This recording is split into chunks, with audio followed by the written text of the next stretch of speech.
Antron Brown. And Antron, first of all, we're glad to see that you're okay, and just kind of give us your perspective of what you saw and what happened.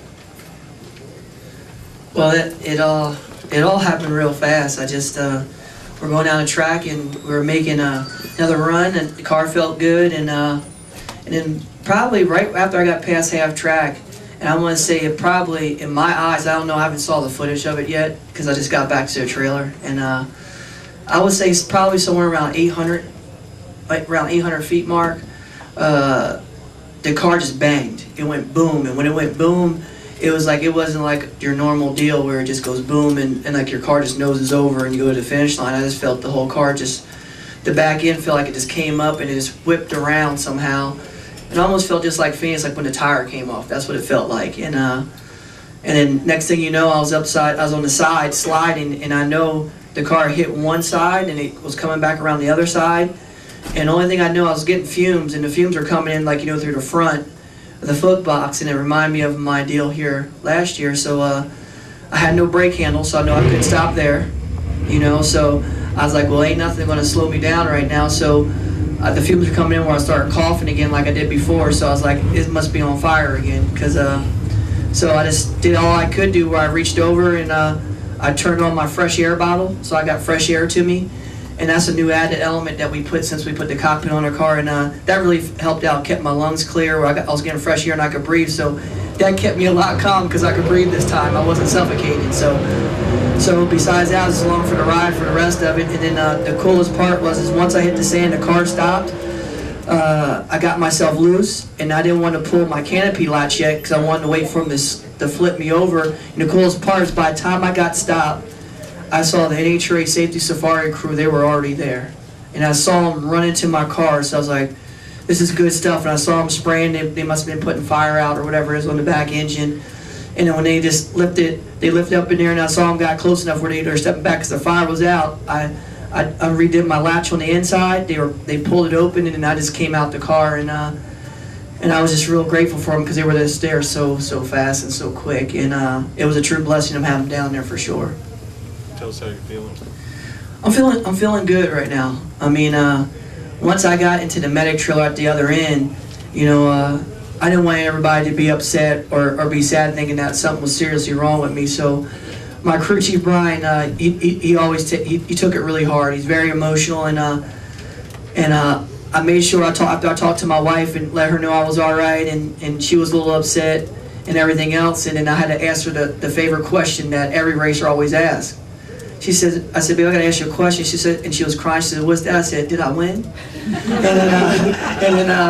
But besides that, when after I found out what happened and everything was good, I just want to let my crew know that I was all right, because I was all right. Just a couple brush burns on my knee, because my knees banged on the side wall of the cockpit, and just brush burn, just normal stuff that happens in those kind of deals. And like, you know, I got a little soreness in my back from that. I guess from when we hit the wall, I felt like the back of the car hit, but it gave, and I felt my back go in. But our molded seats really help out because we're contoured in them, so that helped out a lot.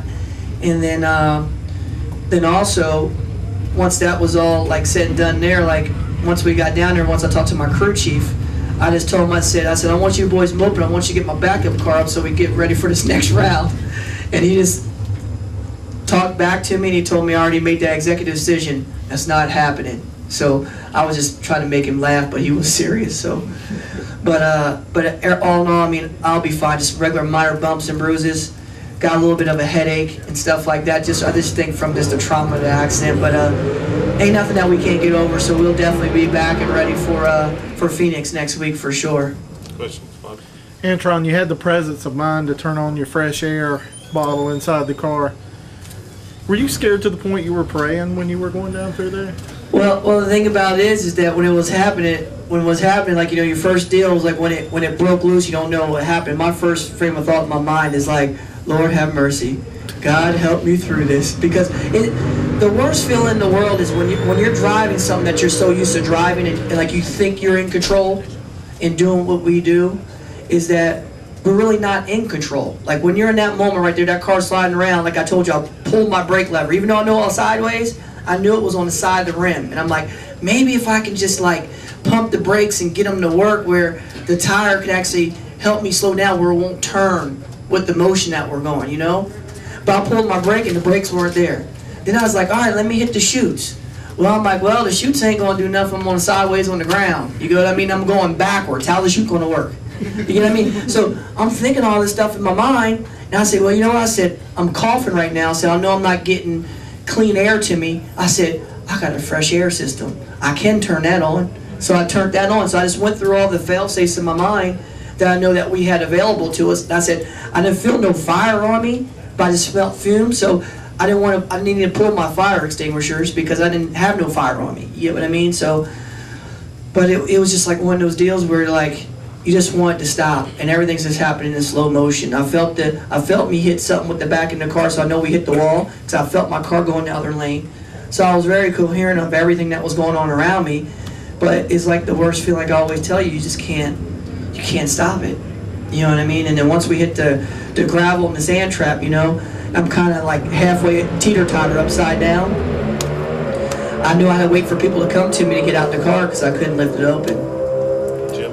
This fresh air bottle, did you open that with a lever? You can pull a lever? No, actually, it's a little knob on the side of the car. Like if my roll cage comes down right here, it's a little knob right here from the hose that comes to you. You got to take it and actually turn it. It's a little black knob, and you just turn it. It's just a halfway valve where you turn it like that, and it's on. So I basically took my hand off and went like this because the steering wheel wasn't doing nothing for me. So. Okay. And your wife, is she back in New Jersey? She's back in Indianapolis. That's where I live, yes. Right. So you call her? Yeah, well, my homie, T.Y. Ted, who handles all of handles all my stuff for me, he actually had his phone and called her up, and he was right out there at the medic vehicle to actually hand me the phone so I can actually talk to my wife and let her know that I was okay. So definitely want to do that. Didn't want her worrying about it.